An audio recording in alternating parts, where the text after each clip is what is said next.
Hey guys, so today we have a quick software performance comparison between the Lumia 520 and the Lumia 920. I've previously done a gaming performance between the 520 and the 920. You guys can check it out over here or somewhere.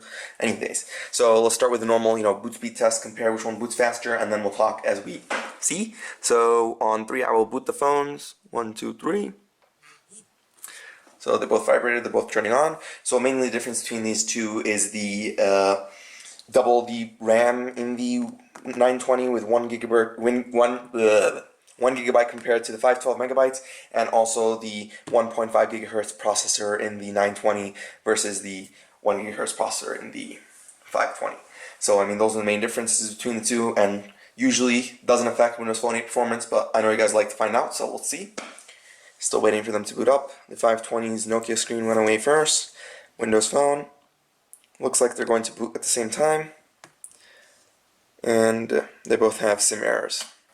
So both phones have connected to the same Wi-Fi network, my NeoSmart Technologies. So let's start with the boot comparison. First of all, well, just if you guys want to see smooth screeniness, whatever, smoothness, I mean, the Lumia 920 has its Pure Motion HD Plus screen, which helps with the fluidness of the screen, while the 520 actually has really nothing going for the screen. It doesn't even have a clear black display, which is why it seems a bit gray.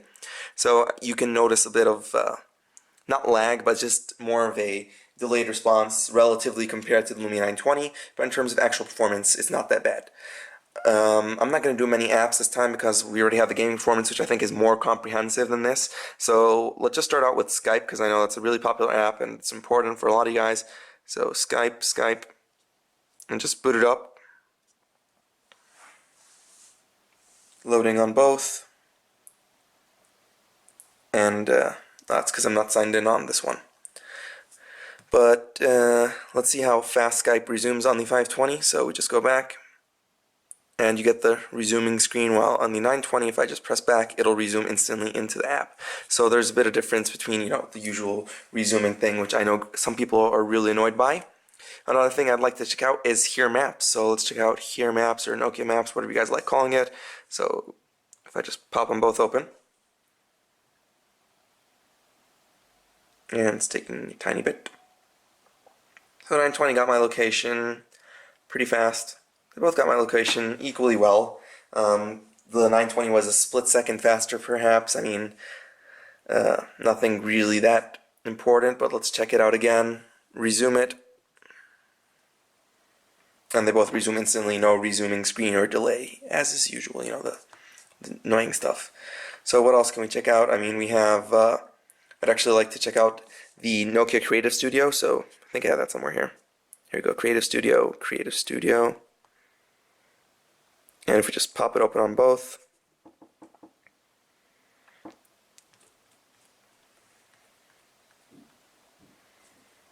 so let's exit that again and see what it is on first boot, how it acts. So it's pretty instant on both of them. I mean, tiny bit of delay on the 520, but that's only relative delay compared to the 920 next to it. In general, you wouldn't feel anything. So let's move the 920 aside and actually just look at the 520 in terms of more deep performance. I mean, if I press the back button, I mean, multitasking is smooth as usual. I mean, let's just try resuming, jumping back into the system. Nothing really devastating, nothing bad about it. I mean, like a browser test, I mean, let's go to my nokiablog.com. There you go.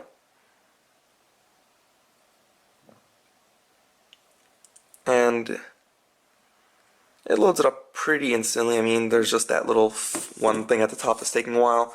Let's actually try loading up my Nokia blog on the 920 and see how that does.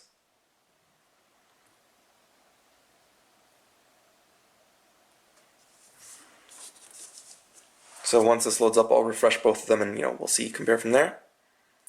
So cancel that and we'll hit refresh on both. Oh, sorry.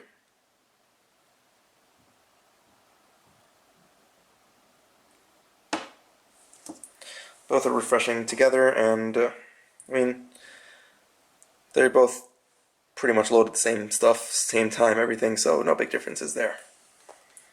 There isn't really much to go on like else to compare. Really, the 520 is a solid device in terms of performance. There's occasional lag. Some apps, they don't work on it, but it's a Windows Phone 8 device. I mean, Windows Phone 8 is a solid contender. It doesn't have any issues compared to many of the other devices, so I really think it's a good purchase, especially for first-time smartphone buyers. And I mean, I'm gonna post the review up soon, so be sure to check that out. But thanks for watching, guys. Like, comment, subscribe, and see you guys around.